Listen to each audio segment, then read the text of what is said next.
Hello students, स्वागत है आज की क्लास में। हम लोगों ने कल की क्लास में देखा पार्टिसिपल में हमने पहला उसका भाग देखा था प्रेजेंट पार्टिसिपल। आज हम लोग देखेंगे परफेक्ट पार्टिसिपल। ठीक है, चलिए तो आज का है हमारा परफेक्ट पार्टिसिपल। ये सिंपल का है, पार्टिसिपल के अंतर्गत आता है, क्योंकि हमने बताया था पिछली क्लास में कि जो पार्टिसिपल होता है वो 3 प्रकार का होता है: प्रेजेंट पार्टिसिपल, परफेक्ट पार्टिसिपल और पास्ट पार्टिसिपल। प्रेजेंट पार्टिसिपल तो हम लोगों ने देख लिया था। आज हम लोग देखेंगे परफेक्ट पार्टिसिपल। तो चलिए, परफेक्ट पार्टिसिपल की हम लोग पहचान कैसे करते हैं, सबसे मेन बात हमारी ये आती है, क्योंकि पहचान करना बहुत जरूरी है। यदि पहचान नहीं कर पाएंगे तो हम सेंटेंस को नहीं बना पाएंगे। तो देखते हैं, तो 2 या 2 से अधिक सेंटेंस होते हैं ना, तो हम 2 लेके चलेंगे। तो सेंटेंस फर्स्ट और सेंटेंस सेकंड, पहले वाले सेंटेंस का सब्जेक्ट और दूसरे वाले सेंटेंस का सब्जेक्ट जो होंगे आपस में होंगे बराबर। कैसे होंगे? बराबर होंगे। पहले वाले का सेंटेंस फर्स्ट का सब्जेक्ट और सेंटेंस सेकंड का सब्जेक्ट जो होगा वो आपस में बराबर होंगे। क्लियर? अब उसके बाद में दूसरा पॉइंट जो आता है आपका टाइम जो होगा वो 0 नहीं होगा। टाइम जो होगा वो 0 नहीं होगा। अब टाइम 0 का मतलब क्या है? 0 ना होने का मतलब क्या है? हमारे पास समय है, और जब समय है तो इसका मतलब क्या है कि हम कोई भी काम करेंगे तो उसको हम पूरा कर लेंगे और तब हम दूसरा कार्य प्रारंभ करेंगे, चालू करेंगे, है ना। तो यही से इसकी डिफिनीशन निकलेगी। इसका मतलब हुआ, बोलेंगे एक कार्य ठीक से समाप्त होने के बाद, एक कार्य ठीक से समाप्त होने के बाद, एक कार्य ठीक से समाप्त होने के बाद दूसरा कार्य क्या हो जाए? प्रारंभ हो जाए। ठीक है, उसी को हम क्या कहते हैं? परफेक्ट पार्टिसिपल कहते हैं। क्लियर भाई? टाइम 0 ना होने का मतलब है कि हमारे पास समय है, और जब हमारे पास समय होगा तो इसका मतलब है कि हम कोई भी काम करेंगे तो उसको अच्छे से पूर्ण कर लेंगे, कंप्लीट कर लेंगे, और जब कंप्लीट कर लेंगे तब हम दूसरा कार्य प्रारंभ कर सकते हैं। तो यहीं से डिफिनीशन निकलती है परफेक्ट पार्टिसिपल की। देखिए क्या बोलेंगे? एक कार्य ठीक से समाप्त होने के बाद दूसरा कार्य प्रारंभ हो जाए, उसी को हम परफेक्ट पार्टिसिपल कहते हैं। यहां तक कोई दिक्कत? जब हमें पता चल जाए कि सब्जेक्ट बराबर है, टाइम 0 नहीं है, तो बस समझ जाना कि वो हमारा परफेक्ट पार्टिसिपल है। अब परफेक्ट पार्टिसिपल में जो स्ट्रक्चर यूज होने वाले हैं, तो स्ट्रक्चर फर्स्ट है आपका, लिखेंगे having plus V3 plus other word comma sentence second. एक स्ट्रक्चर आपका ये है। स्ट्रक्चर आपका सेकेंड आता है, लिखेंगे सब having been plus V3 plus other word comma sentence second. एक स्ट्रक्चर हमारा ये है। अब इन दोनों स्ट्रक्चर में अंतर क्या है? तो ये जो स्ट्रक्चर होगा, इस स्ट्रक्चर का प्रयोग करेंगे एक्टिव वॉइस में, और इस स्ट्रक्चर का प्रयोग करेंगे पैसिव वॉइस में, और इन दोनों स्ट्रक्चर का प्रयोग करेंगे जब सब्जेक्ट हमारा इक्वल हो। ठीक है, ये दोनों स्ट्रक्चर हमारे कब लगेंगे? जब सब्जेक्ट हमारा अगर बराबर है। ठीक है, ये जो सब्जेक्ट है ये बराबर होंगे, और अगर एक्टिव वॉइस है तो ऊपर वाला, और पैसिव वॉइस है तो नीचे वाला। अब देखो यहां पे जो आपका हैविंग V3 और हैविंग बीन प्लस V3 जो है, ठीक है, तो इनमें आपका क्या करना है? ये किस में लगेंगे? क्योंकि 2 क्रियाएं होंगी, 2 सेंटेंस है, 2 वर्ब होंगी। अब इसमें ये किस में लगेगा? किस वाले सेंटेंस में लगेगा, है ना। तो लिखेंगे यहां पे जो कार्य पहले हुआ हो, जो कार्य पहले हुआ हो।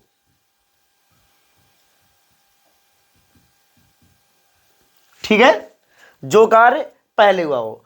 अब जो कार्य पहले हुआ उसको चेक कर लो, एक्टिव है कि पैसिव। अगर एक्टिव है तो ये स्ट्रक्चर लगा देना, और पैसिव है तो ये स्ट्रक्चर लगा देना। समझ में आया? फिर से देख लीजिए एक बार। परफेक्ट पार्टिसिपल की पहचान कैसे करेंगे? तो सेंटेंस फर्स्ट और सेंटेंस सेकेंड जो होंगे, इन दोनों के जो सब्जेक्ट होंगे वो आपस में बराबर होंगे। पहला पॉइंट क्लियर। उसके बाद दूसरा आता है पॉइंट कि टाइम जो होगा वो इज नॉट इक्वल जीरो, मतलब टाइम जो है वो जीरो नहीं होगा। समय जीरो ना होने का मतलब है हमारे पास समय होगा, और समय होने का मतलब है कि हम कोई भी काम करेंगे तो ठीक से समाप्त करेंगे और तब दूसरा चालू करेंगे। तो वही यहां से डिफिनेशन निकल के आती है कि एक कार्य ठीक से समाप्त होने के बाद दूसरा कार्य प्रारंभ हो जाए, उसी को हम परफेक्ट पार्टिसिपल कहते हैं। क्या कहते हैं? उसी को हम परफेक्ट पार्टिसिपल कहते हैं। यहां तक कोई दिक्कत? चलिए, अब जब हमें पहचान में सब क्लियर हो गया कि हाँ ये परफेक्ट पार्टिसिपल है, तो बनाएंगे कैसे? तो ये आपके सामने स्ट्रक्चर लिखे हुए हैं। पहला स्ट्रक्चर है having plus V3 plus other word comma sentence second. दूसरा है having been plus V3 plus other word comma sentence second. ठीक है, अब उसके बाद में देखो जरा, अब हैविंग बीन प्लस V3 और हैविंग प्लस V3 और हैविंग बीन प्लस V3 ये किस वाले सेंटेंस में लगेंगे? मतलब सेंटेंस फर्स्ट में लगेगा कि सेंटेंस सेकंड में लगेगा? तो वो जानने के लिए आप यहां पे देखना है, जो कार्य पहले हुआ है उसी में आपका ये मेन वाला आपका बदलाव हो जाएगा, और जो बाद में हुआ है उसको जैसा है वैसा ही लिख देंगे। समझ में आया? ये वाला स्ट्रक्चर लगेगा एक्टिव वॉइस में, ये लगेगा पैसिव वॉइस में, और ये दोनों सेंटेंस जो स्ट्रक्चर हैं इन दोनों का प्रयोग करेंगे जब सब्जेक्ट बराबर हो। समझ पा रहे हो? चलिए इसको देख लीजिएगा और इसका स्क्रीनशॉट लें, फिर आगे देखते हैं इसके example.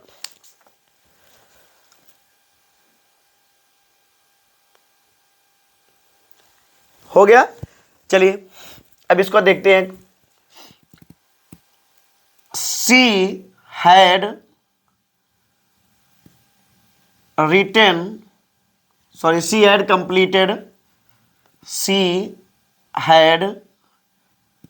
completed her written work।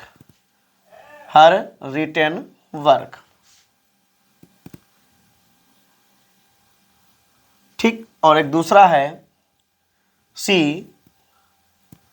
Went to market. ठीक है, दो सेंटेंस लिखे हुए हैं।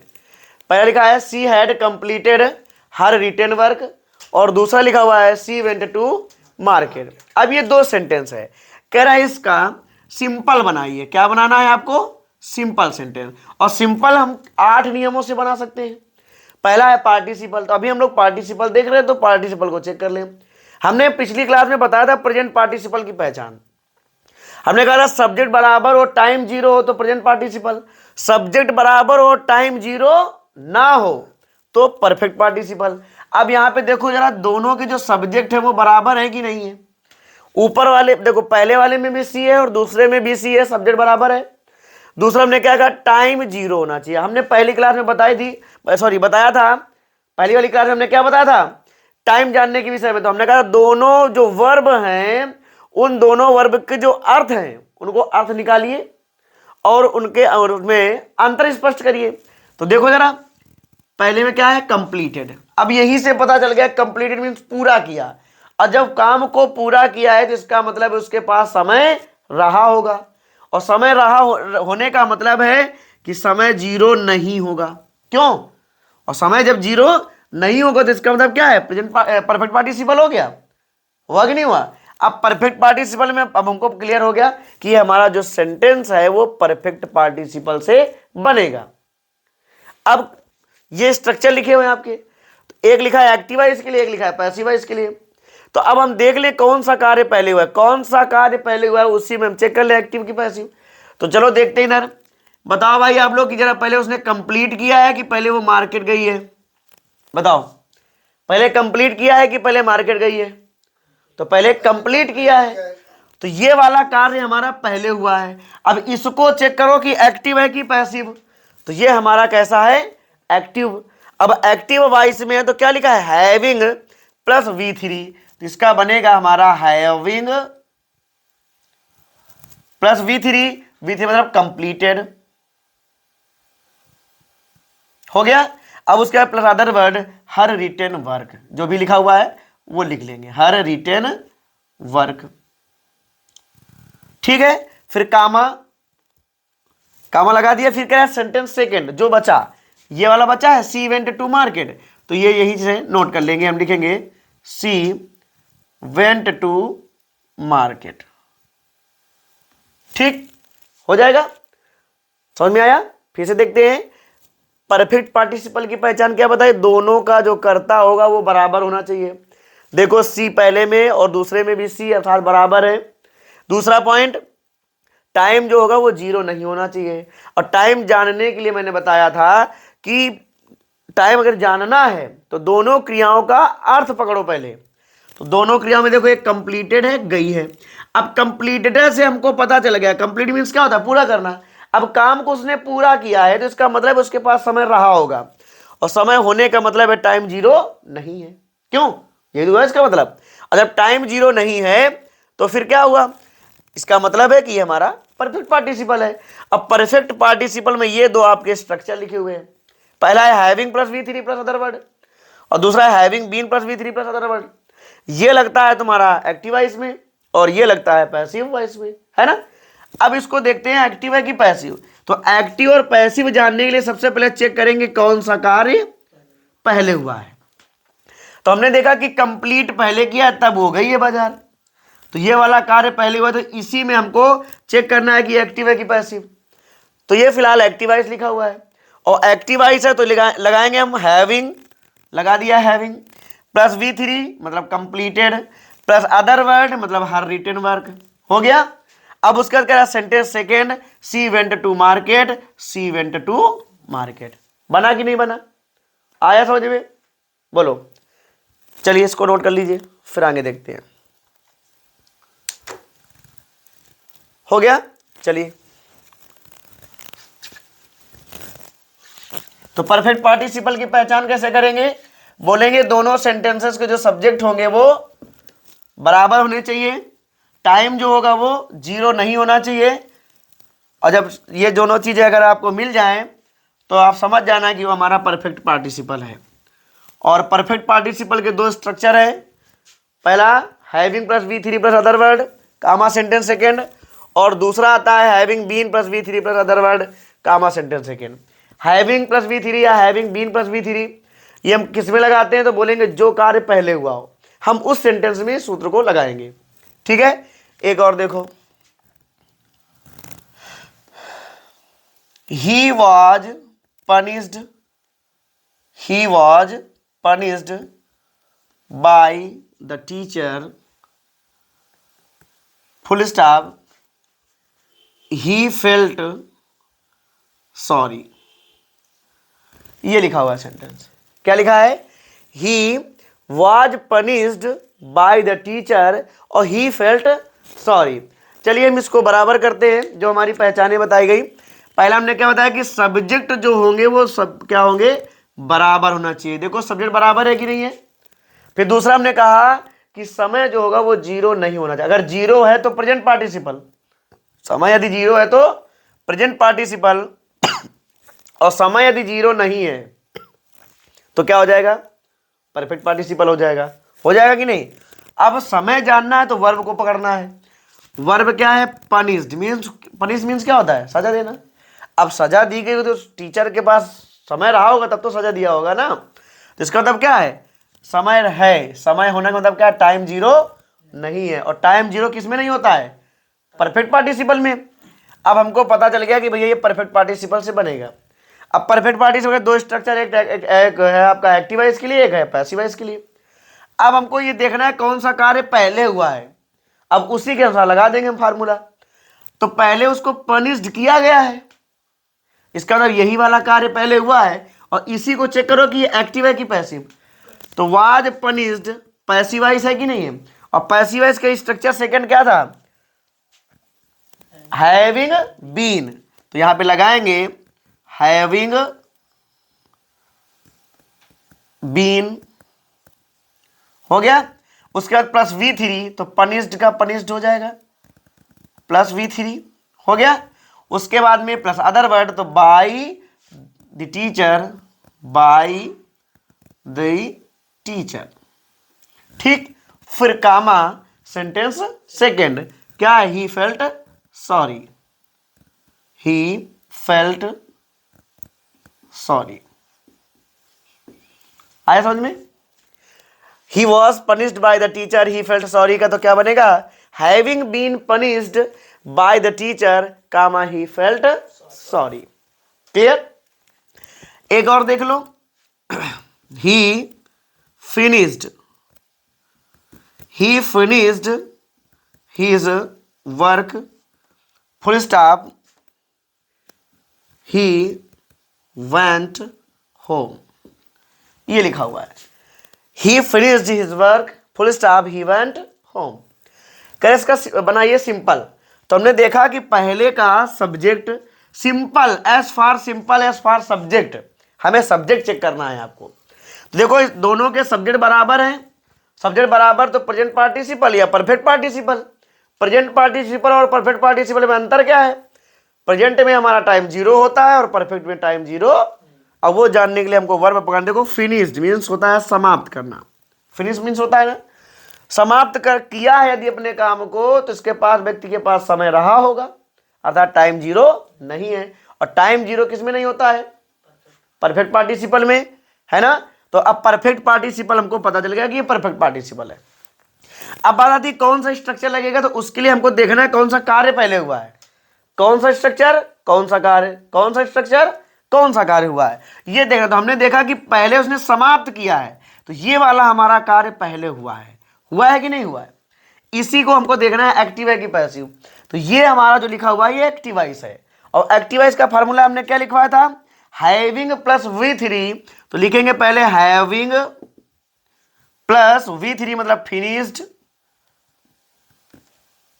हो गया, और प्लस अदर वर्ड तो हिज वर्क हो गया, कामा सेंटेंस सेकेंड, तो यहां पे क्या हो जाएगा, ही वेंट होम। आया? तो क्या बन के आएगा हमारा, having finished his work, comma he went home. कोई दिक्कत? तो ये था तुम्हारा परफेक्ट पार्टिसिपल। अब हम लोग आगे देखते हैं पास्ट पार्टिसिपल। कोई दिक्कत इसमें? चलिए आगे देखते हैं।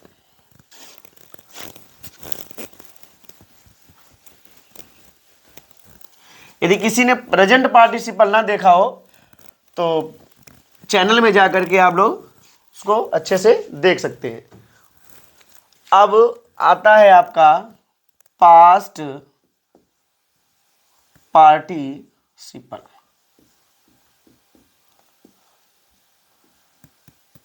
ठीक है, अब पास्ट पार्टिसिपल किसे कहते हैं, तो बोलेंगे पास्ट पार्टिसिपल एक V3 होता है जो एक पैसिव वॉइस के रूप में होता है, जो एक पैसिव वॉइस के रूप में होगा। दूसरा, ये V3 एक एडजेक्टिव का काम करेगा। एक शब्द निकल के आया एडजेक्टिव। एडजेक्टिव किसे कहते हैं, जो नाउन या प्रोनाउन की विशेषता बताता है, अर्थात एडजेक्टिव नाउन या प्रोनाउन की विशेषता बताता है, तो ये भी विशेषता बताएगा, है ना। तो चलिए ये तुम्हारा हो गया। अब इसका पहचान देख लीजिएगा, एक पहचानेंगे कैसे कि ये V3 कौन सा V3 होगा, क्योंकि हर V3 आपका एडजेक्टिव नहीं हो सकता है। तो देखेंगे sentence first and sentence second. पहले वाले सेंटेंस का जो ऑब्जेक्ट होगा वो दूसरे में क्या बन जाएगा, सब्जेक्ट। अब सुनो, हमने पिछली क्लास में आपको प्रेजेंट पार्टिसिपल बताया था, वहां पे हमने कहा था अगर ऑब्जेक्ट सब्जेक्ट बन जाए और सब्जेक्ट के बाद अगर V4 मिल जाए तो प्रेजेंट पार्टिसिपल, और यहां पे अगर आपको क्या मिल जाए, V3 मिल जाए तो पास्ट पार्टिसिपल। क्लियर? समझ में आया ना। हमने अगर V4 मिल जाए तो प्रेजेंट पार्टिसिपल, और अगर V3 मिल जाए तो पास्ट पार्टिसिपल। और V3 एक किसका काम करना चाहिए, एडजेक्टिव का, और एडजेक्टिव जो होगा, ठीक है। अब V3 एक एडजेक्टिव का काम करेगा, तो चलिए ये आपकी पहचान थी। अब इसका स्ट्रक्चर देख लो, तो लिखेंगे V3 जिसके लिए आता है, जिसके लिए आता है उससे ठीक पहले, उससे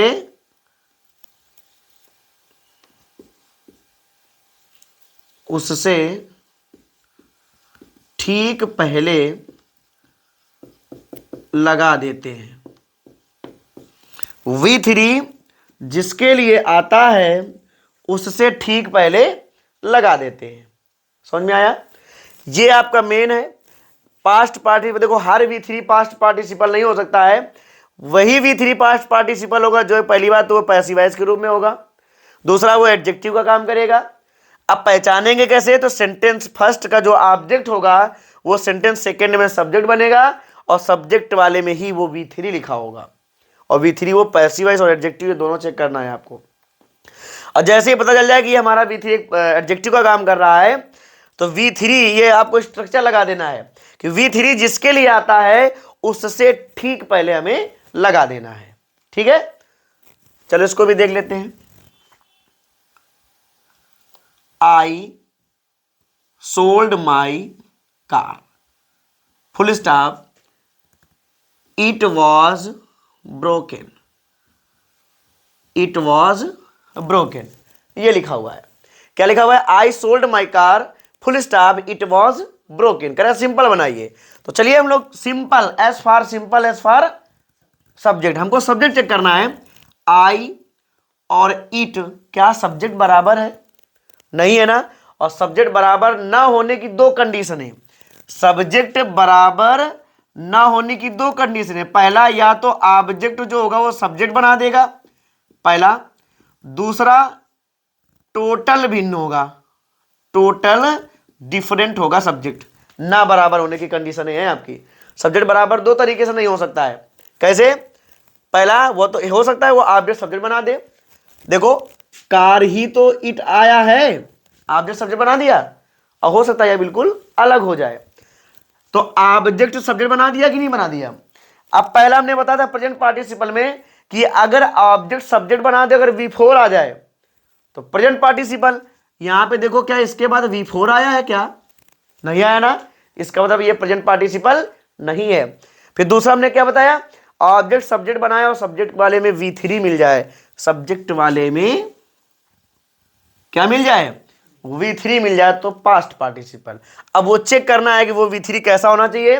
पहला, पैसिव वॉइस के रूप में होना चाहिए, पहला पॉइंट पैसिव वॉइस के रूप में होना चाहिए। और दूसरा वो एडजेक्टिव के तुम्हारा जो होगा वो एडजेक्टिव के रूप में होगा, अर्थात वो एडजेक्टिव का काम करेगा।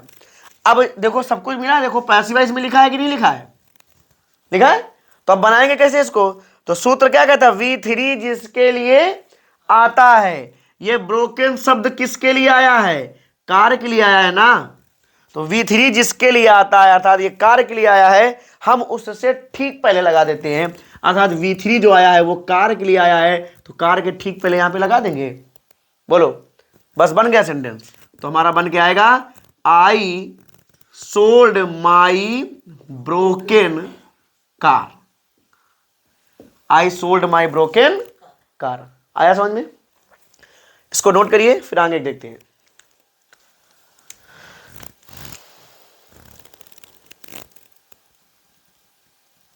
हो गया? चलिए एक और देख लेते हैं।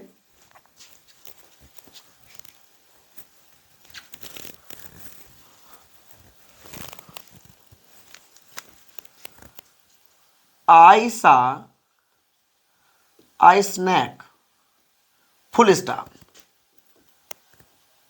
It was wounded. ठीक है, क्या लिखा हुआ है? I saw snake, full stop, it was wounded. करें इसका सिंपल बनाइए। Simple, as far simple as far. हमको सिर्फ सब्जेक्ट देखना है। आई और इट क्या बराबर है? नहीं है ना। और बराबर ना होने पे दो कंडीशन है। पहला, ऑब्जेक्ट सब्जेक्ट बन सकता है या तो बिल्कुल अलग हो सकता है। तो हमने देखा जो ईट आया है वो किसके लिए आया है, स्नैक के लिए आया है। अर्थात देखो ऑब्जेक्ट ही सब्जेक्ट बन गया कि नहीं बन गया, और ऑब्जेक्ट सब्जेक्ट अगर बन जाए तो दो नियम, प्रेजेंट पार्टिसिपल और पास्ट पार्टिसिपल। प्रेजेंट पार्टिसिपल में क्या होता है, V4 आ जाता है, और पास्ट पार्टिसिपल में क्या आता है, V3 आता है। तो देखो ऑब्जेक्ट सब्जेक्ट बनाने के बाद V3 आया कि नहीं आया, बोलो आया ना, और V3 आया है। अब वो V3 देखो जरा क्या पैसिवाइज में है, तो पैसिवाइज में है ये V3, इसका मतलब है ये पास्ट पार्टिसिपल है। तो कुछ नहीं करना, बस ये लिखा है फार्मूला पर वही यूज करो। कह रहा V3 जिसके लिए आता है, ये वुंडेड किसके लिए आया है, सांप के लिए आया है, स्नैक के लिए आया है, और जिसके लिए आता है उससे ठीक पहले लगा देते हैं। तो यहां पे आपका बनेगा आई सा अ वुंडेड स्नैक, बनेगा कि नहीं बनेगा, ठीक है। आया, एक और देखो, I found my bag full stop it was lost, ठीक है। I found my bag full stop it was lost.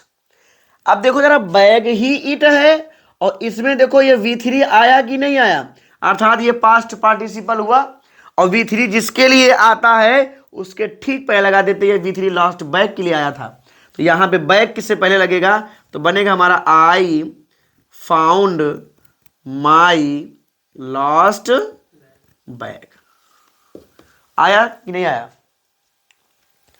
तो आप लोग पार्टिसिपल की एक्सरसाइज करना, यदि कोई सेंटेंस ना आए तो आप कमेंट करके हमें बताना, हम आपको वो सेंटेंस जरूर बताएंगे।